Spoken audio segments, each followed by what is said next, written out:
এখানে আমাদের এই যে 17টি বছর আমরা কাটিয়েছি, আমরা সবাই জানি কেমন ছিলাম, সবাই জানি আমাদের উপর কি অত্যাচার নির্যাতন হয়েছে। সেই অত্যাচার নির্যাতনের বর্ণনা এই 5 মিনিটে দেওয়া সম্ভব না। আমি নিজে অনেক নির্যাতনের শিকার হয়েছি, আমার বাড়িঘর ভাঙচুর করা হয়েছে, আমাকে জেলখানায় পাঠানো হয়েছে, আমাদের নেতা কর্মীদের জেলখানায় পাঠানো হয়েছে, সারা দেশেই এরকম অবস্থা হয়েছে। এত কিছুর পর আমরা একটা নির্বাচন চালাম, নির্বাচনটাও যাতে সময় মতো না হয় এই নির্বাচন পিছানোর জন্য কিন্তু চেষ্টা করা হয়েছে। যারা নির্বাচন চান নাই, নির্বাচন পিছাতে চেয়েছেন, আমি তাদেরকে আহ্বান জানাবো যে নির্বাচন না হলে কি হতো, এখন কি হতো দেশের অবস্থা। গণতান্ত্রিক সরকার আছে বলে, জনগণের সরকার আছে বলে আজকে আমরা দুই দল মিলে, সরকারি দল বিরোধী দল মিলে আমরা বৈঠক করতে পারছি, আমরা সমস্যার নির্ধারণ করতে পারছি, আমরা সমাধান দেওয়ার উদ্যোগ নিতে পারছি। মাননীয় স্পিকার, কাজেই আপনাকে আমি আহ্বান জানাবো যে এই সংসদে আমি দেখেছি বিরোধীদের কারণে বিরোধী দলের এক সংসদ সদস্য, তিনি আমরা যখন ফ্যামিলি কার্ডের কথা বলি উনি হাত উঁচা করে বলে আমি পাই নাই, আমি পাই নাই, আমি পাই নাই। মাননীয় সংসদ সদস্য, এই ফ্যামিলি কার্ড তো আপনার জন্য না, আমার জন্য না, এটা যারা পাওয়ার কথা তারা সময় মতো পাবে।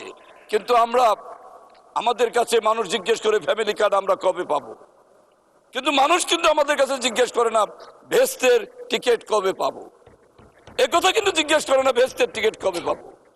এটাই হলো বাস্তবতা। ভেস্তের টিকিট দেবে আল্লাহ সুবহানাহু ওয়া তাআলা, তার কাছ থেকে ভেস্তের টিকিট নেওয়ার জন্য আমাদের কর্ম দিয়ে সাধনা করে আমরা ভেস্তে যাব কি যাব না সেটা আল্লাহ নির্ধারণ করবে। তবে রাজনীতিতে আমরা এবার নতুন যে মেরুকরণ দেখেছি, এই মেরুকরণ থেকে আমাদের বের হওয়া উচিত। স্বচ্ছ রাজনীতি থাকা উচিত, ভিতর বাহির দুই রকম থাকা উচিত নয়। মাননীয় বিরোধী দলীয় নেতা, আপনি যেখানে বসেছেন ঠিক ওইখানেই বেগম খালেদা জিয়া বসেছিলেন 96-তে, আর 96-তে মহান সংসদে আমার মাননীয় সদস্য 1 মিনিটে শেষ করে দেন। মাননীয় স্পিকার 3 মিনিট আমাকে দেবেন। আচ্ছা 2 মিনিটে সাম আপ করেন। আমার 96-তে ওখানে আসার সুযোগ হয়েছিল আপনাদের এই বিরোধী দলের আসনে। আমি দেখেছি ট্রেজারি বেঞ্চে যারা ছিল তাদের আচরণ, তাদের কর্মকাণ্ড, স্পিকার সাহেবের পক্ষপাতিত্ব আমরা সেদিন দেখেছি। আমাদের মাননীয় স্পিকার, আপনাদের সকলের উপস্থিতিতেই বলছি, আপনাদের যে সময় দেয় আমাদের সে সময় কিন্তু দেয় না। আপনারা হিসাব করে দেখুন আমরা সে সময় পাই না। আপনাদের বিরোধী দল হিসাবে আপনাদের সময় দেয়, এখানে আমাদের কোনো আপত্তি নাই। মাননীয় স্পিকার, উনি যেটা মনে করবেন সেটা করবেন, সেটাকে আমরা সাধুবাদ জানাবো। তবে এইখানে আমরা যে কথাগুলো বলবো এই কথাগুলোর মধ্য দিয়ে আমরা যাতে জনগণকে ভালো মেসেজ দিতে পারি।